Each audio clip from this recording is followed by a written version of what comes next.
It's my pleasure to be here to open this 2014 TopEx conference.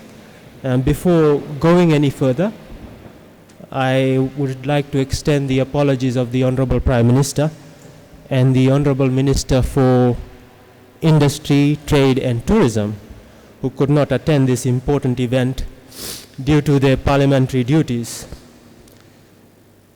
I would first like to congratulate Fiji Commerce and Employers Federation for successfully being optimistic here that it will be a successful conference, yet another TopEx conference, and it is an event which you all know that allows top captains of industry, top executives from the private sector to meet, network, and strengthen existing relationships and also establish new ones. Seema, can I have a water, please? Sorry. However, in this year's forum, I challenge you to do more. Apart from seeking answers on how you can benefit from government policies, for example, you need to also commit to nation building and our Prime Minister's call that no Fijian should be left behind in the new Fiji. The theme of this year's TopEx conference, 2015 and beyond, accelerating economic growth, fits in well with the direction set by our Honorable Prime Minister when he laid down his vision in the recent pre-budget forum. I'm sure most of you were there.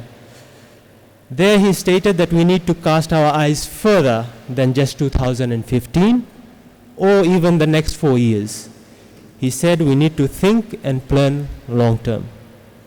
We have in Fiji so much going for us.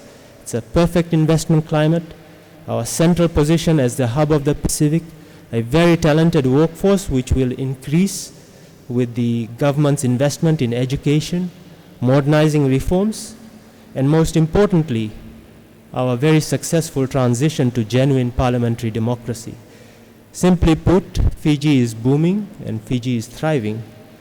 Aside from government investment, the governor would tell you that the private sector is driving economic growth, with private sector investment reaching 15% of GDP this year and 13% in 2003, and this has happened only twice since independence. The total investment, of course, is way higher, 29% of GDP last year, and this year it will exceed 25% also. Never before has Fiji had so much potential. We are experiencing growth rates that will be the envy of the region and, of course, the world.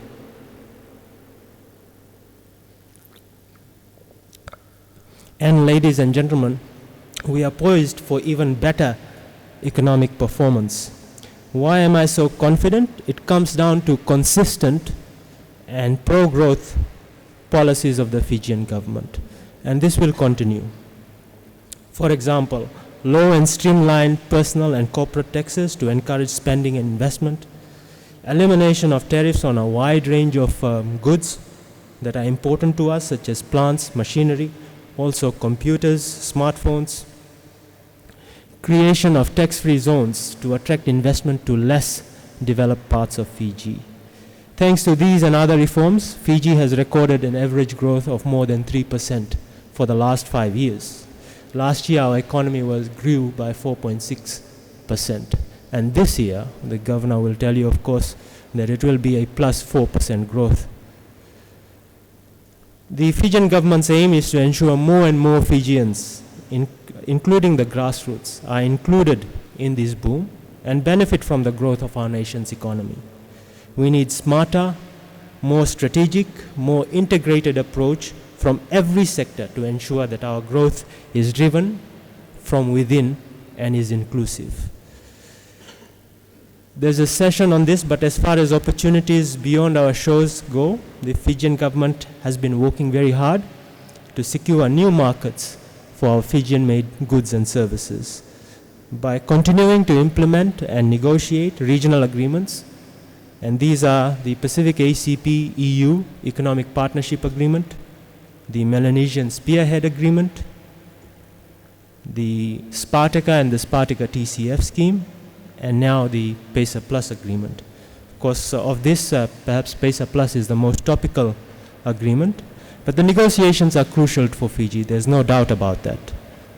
Especially, we need to secure tangible long-term benefits from Australia and New Zealand. But our interest in PESA Plus, let me assure you, is long-term. Whilst issues such as labor mobility, development cooperation may provide immediate benefits, other Pacific Islands countries, it is extremely crucial for them, the development cooperation, development aid they receive from New Zealand and Australia. Also labor mobility for their unskilled workers. But for Fiji, for us, it's you that are most important to us. It's the promotion of our industries and trade, in particular merchandise trade, that will generate the employment and create the foundations of a sustainable growth. So what do we need from Australia and New Zealand? We need better market access. We need better rules, better facilitation, fair biosecurity rules to ensure that our goods, our Fijian-made goods, reach the shelves in Australia and New Zealand. And in turn, their investments reach our shores.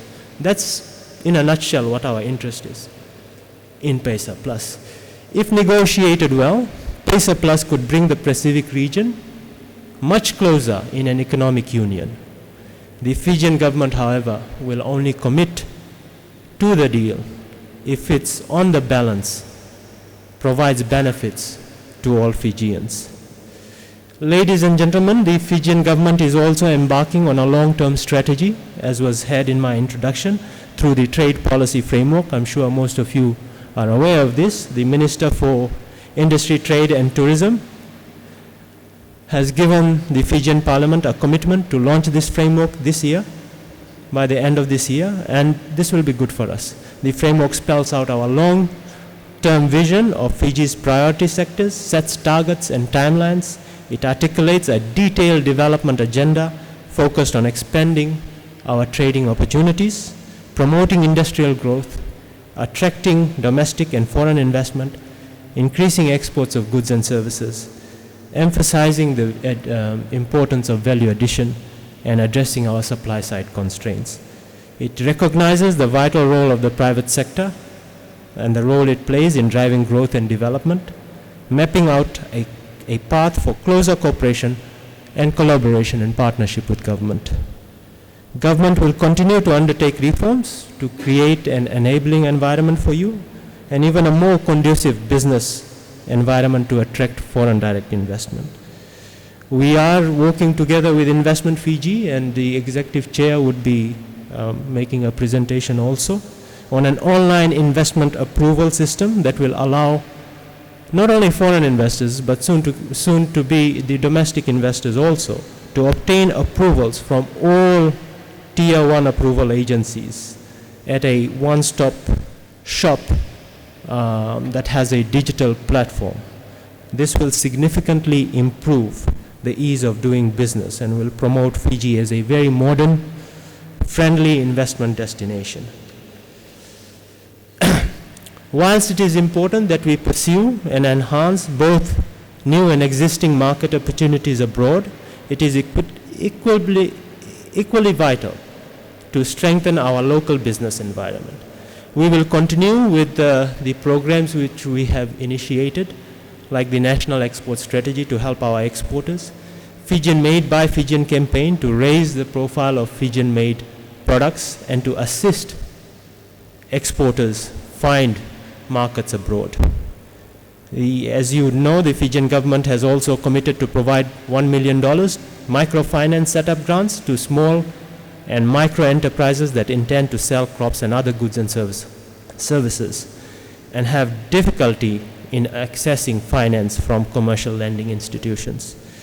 Additionally, the government is in the process of implementing new and fairer fee structure for small enterprises.